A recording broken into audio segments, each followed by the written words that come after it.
И это очень забавная история. Кстати, что мне очень нравится в Литве, чего нет в Беларуси. Я в то время жила в Африке, в Габоне, и Вильнюс мне напоминает именно эти города. Всем привет! Это мое первое видео на этом канале, и, наверное, я должна представиться и рассказать немного о себе. Меня зовут Татьяна, как вы, наверное, уже догадались, я из Беларуси. В Литве я живу недолго, примерно 10 месяцев. Конечно, литовский язык я знаю еще довольно-таки плохо, потому что начала учить его недавно. Я решила сначала выучить 1000-2000 слов, после этого учить фразы, потом пойти на курсы и надеюсь, что после этого у меня будет хотя бы уровень А1. Конечно, можно было сначала учить фразы, да, то есть какие-то ежедневные фразы на каждый день, как «сколько это стоит», «меня зовут Татьяна». Но я решила, что если ты не понимаешь ни одного слова по-литовски, то нет смысла учить фразы, ты их очень быстро забудешь. К сожалению, сама выучить литовский язык я не смогу. Я уже прочитала грамматику, чтобы знать, что меня ждет. Могу сказать, что литовский язык нелегкий, но что в этом мире легко. Везде нужно приложить какие-то усилия, так что ничего страшного. У меня уже есть опыт изучения французского и английского языков, и я вижу из опыта, что мне все-таки нужно ходить на курсы. Слова я учу на очень полезном сайте. Мне кажется, там очень легко учить новые слова. Оставлю ссылку для вас в описании к этому видео. Возможно, вам тоже будет полезен этот сайт, потому что на нем можно учить не только литовские слова, а и многие другие языки. Литовские слова я учу на сайте 17minutelanguages.net. Мне кажется, это очень полезный сайт. Я здесь выучила много новых слов.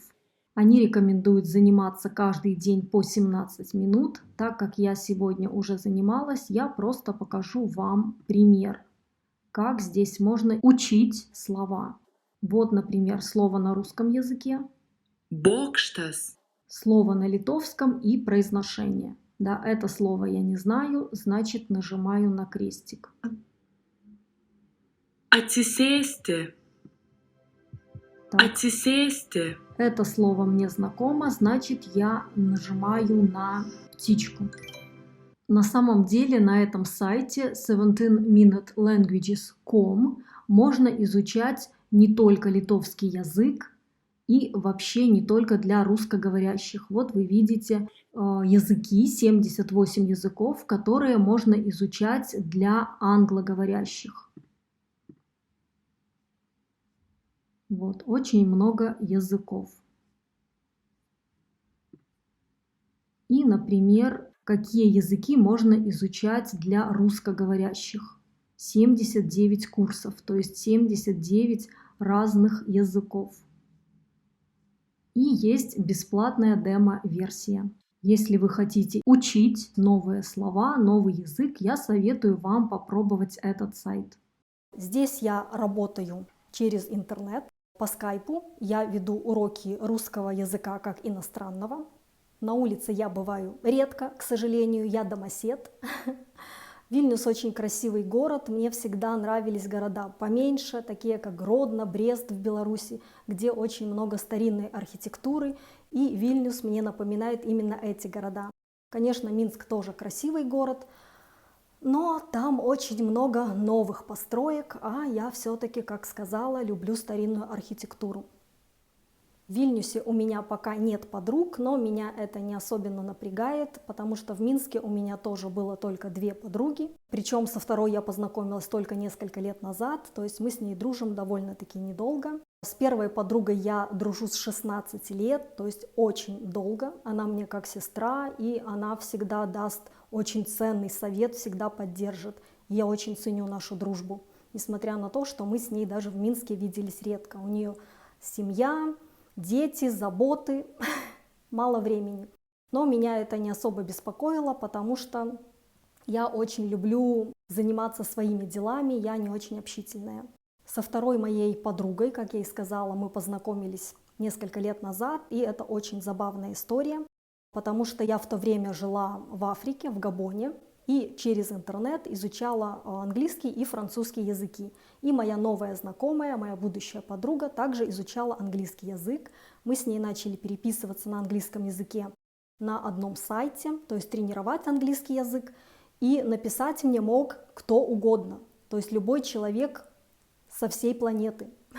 Но так получилось, что мне написала именно эта девушка, и в процессе общения мы выяснили, что она также из Беларуси, из Минска. Она бывшая учительница математики, то есть как и я, учительница, и живет она недалеко от меня в Минске. А еще она родом из того же города, в котором родилась моя мама. В общем, после этой информации, после этих обстоятельств мы, конечно, с ней не могли не подружиться.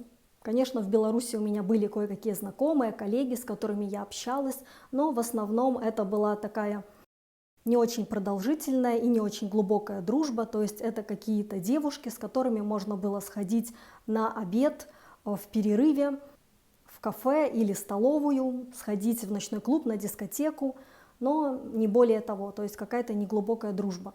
Я думаю, что в основном это моя вина, потому что, как я уже сказала, я не очень общительный человек. Мне нравится проводить время дома, сидеть в интернете.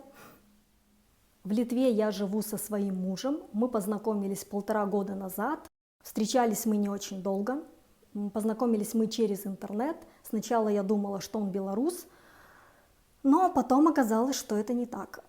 Первое время он ездил ко мне в гости, потом я начала ездить к нему в гости, но это продолжалось недолго, потому что случилось страшное. Пришел коронавирус, пандемия, и мы не виделись с ним 4 месяца и общались только по скайпу. После этого мне удалось сделать польскую визу D, поехать в Польшу, где мы с ним и встретились, потом я переехала в Литву, и мы с ним в Литве поженились.